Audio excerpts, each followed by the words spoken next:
Hi guys, welcome to my channel. So following my Death Valley trip, which was very dusty, I took out that NiceCNC filter that comes with the whole airbox unit. It was a pain to take it out, and I had even to bend it a little bit. I did clean it very well, cleaned with no issues, but thinking about taking it back in and out for servicing, it's going to be a pain, and the quality is not so impressive. So I have an amazing solution for it, which I will include the link in the description. Is I found an equivalent filter which should work really well. It is smaller in length, so it should get in pretty easy. And to be able to protect it, and let's say if I'm going to a multi-days ride, a really hard ride, I found the cover that will cover it, and each day I can just either take out the cover or just air pressure, just air it and clean it and continue for the next day without having to take out the filter again, which this filter should be fairly easy.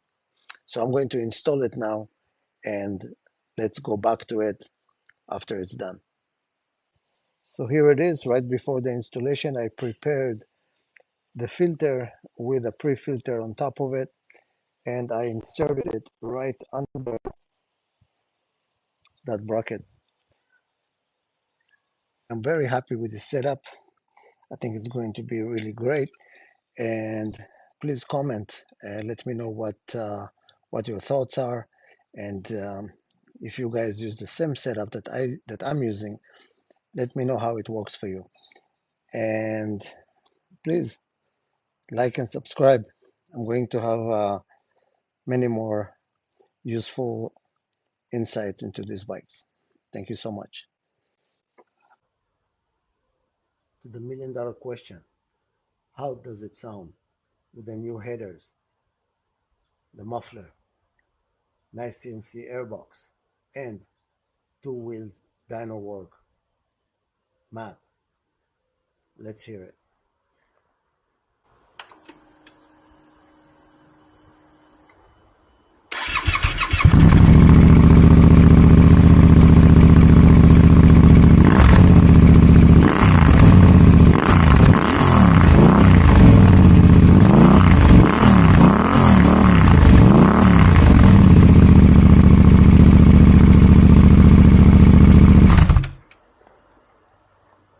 And this is without removing the sound buffer.